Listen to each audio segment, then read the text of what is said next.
Actually, wasn't going to film today, but I did my hair and it looks pretty decent and I can't leave the house, so might as well get something out of this. What's up everyone, my name is Kelsey, welcome back to my channel. Today we're doing another recommendations video because the complaints that female books don't exist never ends. And I'd like to get like a good collection of videos with these recommendations on my channel, just like ready to go for anyone that ever says that. But if you're here, that means you either subscribe to my channel or you searched for Sapphic Recs. So proud of you for that. Happy you're here.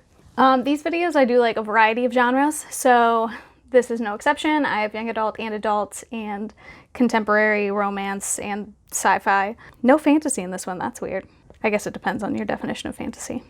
All right, we'll just jump into it. First, I have A Song for a New Day by Sarah Pinsker. This is an adult sci-fi dystopian in setting, less so in tone, I guess. This follows Loose Cannon, who is a musician, and we follow her in two timelines. The first timeline is in the before, which is before a series of terrorist attacks and a deadly pandemic ravaged the country, and as a result, large gatherings have been banned. And in the before, Luce is on tour with her band for the first time, playing medium-sized clubs and bars on what is basically her first tour arranged by her record label. We also follow her in the after, and the after is so many years after large gatherings have been banned, and Luce is breaking the law to put on illegal concerts for groups of people.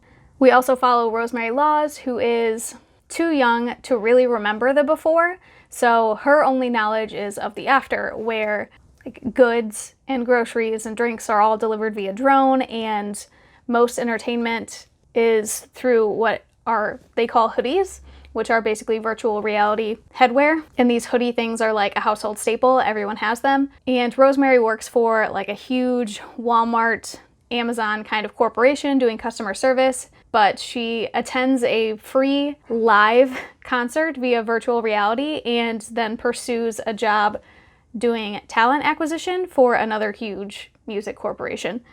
So Rosemary's new job sets off this string of events that sort of bring Luce and Rosemary together. Their paths cross and change the direction of each other's lives. If I recall correctly, both characters exclusively express interest in women, but I can't remember if they use the word lesbian. The book is not romance-driven at all, but both of the characters do have like flings and relationships with women throughout the book. This book has like a really heavy emphasis on music and love of music and live music especially, and I think Sarah Pinsker does an awesome job of really bringing that energy to life in her book. There's a lot of introspection from both characters, and I really like Luce as a character, but I could really sympathize with Rosemary, so both characters are interesting. And if you love music or like quiet, slow rebellions and character-driven stories, then you should give this a shot. Okay, next is Perfect Rhythm by Jay. This is an adult romance. It follows Leo, who is a really successful pop star who comes back to her small hometown after her dad gets really ill. She has a really tense relationship with her family because they don't approve of her life in any way, not only her sexuality, but also her career choices and what she's done with her music. While she's home, she meets a nurse, Holly, and Holly has a lot of preconceived notions about Leo. She thinks Leo abandoned her family and doesn't understand the dynamics there really, but all of that sort of slowly breaks down as their romance develops. Both of these characters ID on page as lesbians, and Holly is an ace lesbian, and Holly's asexuality plays a pretty big role in this book. A large part of her hesitance in getting involved in a relationship is because of negative experiences in the past with regards to her sexuality. Holly also is good friends with two people in a queer platonic relationship, which is fun to see, like a fun addition. And while this is like a sweet romance, there's also some pretty heavy themes of grief and homophobia from families that's kind of slowly being mended. But if you want a soft, small-town lesbian romance, this is a good one. Next, I have The Seven Husbands of Evelyn Hugo by Taylor Jenkins Reid. This is kind of a weird genre. It's adult, contemporary, but also kind of historical fiction. It follows Monique Grant, who is a writer at a very popular women's magazine, who is chosen by Evelyn Hugo specifically to write her memoir. Evelyn Hugo is like a Hollywood icon. Her film career started in the 1950s. So we follow those two timelines. We follow Monique Grant in the present, who is trying to figure out why Evelyn Hugo chose her, but also dealing with trying to get ahead in her career and also dealing with a divorce at the same time. And we also follow, in the past, Evelyn Hugo's start in Hollywood and the growth of her career and her personal relationships as time goes on. Evelyn Hugo is a very complex and not always likable character. She is ruthlessly ambitious and frequently selfish, but so well written, and all of her actions, while they're not always great, you understand where they come from. And finally, this book is, Sapphic. And I didn't know how prevalent that would be when I started this book. Like, I had heard a bit about how there's a female-female relationship, but it's really played down. And Evelyn is bisexual. That's not really a spoiler. And a female-female relationship is heavily featured throughout this whole book. And there are like really frank discussions of homophobia and biphobia. And later in Evelyn's life, you even hear about like Stonewall and the AIDS crisis through her eyes and the conflicts she has getting involved in those things publicly. Like, Evelyn's bisexuality is not a side note. It is very heavily featured throughout this book. And it is heartbreaking. I mean, it takes place over decades and decades, so there's a lot of sorrow in Evelyn's life, and clearly people die because that happens. But if you want a very complex female character and a story that plays out over decades, you should check this one out. Not that I'm like the only person to ever recommend this book, because everyone and their mother has heard of it.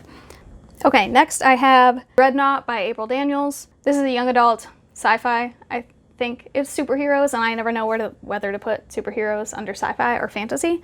I read this almost 2 years ago, so I'm a bit fuzzy on the details, but I'm going to do my best. It's set in a world where superheroes are a thing, and Danny is there when one of the most famous and powerful superheroes, Dreadnought, dies. And when Dreadnought dies, he passes his power on to someone else. So he passes his power on to Danny, who then takes on the ideal form, I guess, is what Dreadnought's powers do. So Danny is transformed into the body that she has always thought she should have, but Danny is transgender, and this change basically reveals to everyone in her life that she is trans when she wasn't really ready for that. So she's dealing with newfound superpowers, her bigoted father trying to cure her, a fellow superhero in the superhero guild that is transphobic, and her best friend who is actually a huge misogynist, as well as a new supervillain threat on the horizon. So she's dealing with a lot of shit. I believe Danny is a lesbian, and there's just like the beginning of a relationship in this book, but I think it's more prevalent in book 2, Sovereign, which I haven't read yet, so I can't say for sure. But Danny is definitely into women, so it's Sapphic. If you're looking for a trans girl, lesbian, superhero in young adult fiction, this is probably one of very few options, and I thought it was great. I have 2 more recommendations. Next is Tack and Jib by Lilah Suzanne. I don't actually know if I'm saying that right. They're sailing terms, and I don't sail. So this is an adult romance, and it is pure fluff. It follows Lilah, who lives on an island in the Outer Banks and works in a sailing shop and runs a wildly successful Instagram social media presence. She lives in her grandparents' condo in exchange for maintenance, and she's just trying to get by, basically. In her social media presence, she sort of uses the sail shop she works at and the sailboats nearby, and presents herself as like an avid sailor that no longer sails because of an injury. So when a popular sailing race comes to this island, her fans sign her up and register her for this race. So she has no reason not to do it, except that she doesn't actually know how to sail.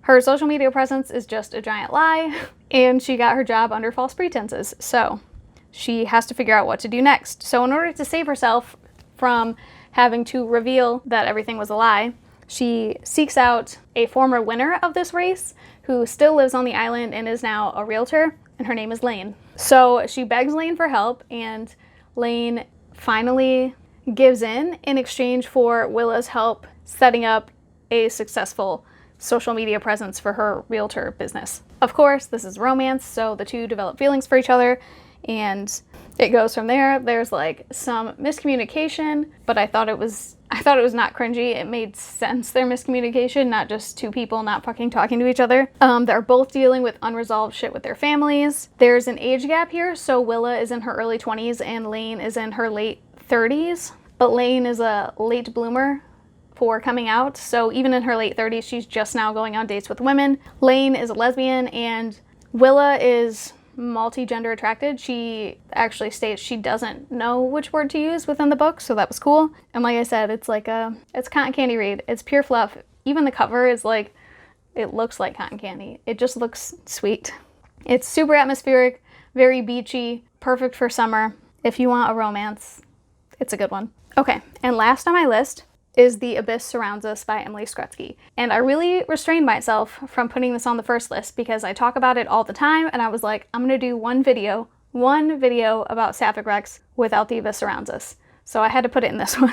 So The Abyss Surrounds Us is a young adult sci-fi dystopian. Cass is a Reckoner trainer. So a Reckoner trainer is someone that raises and trains these genetically engineered sea monsters in a future where climate disaster has sort of decreased the amount of land mass and increased the amount of sea travel. And Reckoners were developed in order to protect ships as they travel from pirates. On Cass's first job, which was supposed to be an easy job, her Reckoner is killed and she is taken captive by pirates. It turns out this pirate, Santa Elena, has an unhatched Reckoner pup that she wants Cass to raise and train in order to protect this pirate ship so that Santa Elena can have more power in the ocean. This is a book filled with morally gray main characters, and I haven't read the second book yet, which is The Edge of the Abyss, but this one definitely reads as sort of a villain origin a little bit, has that kind of tone.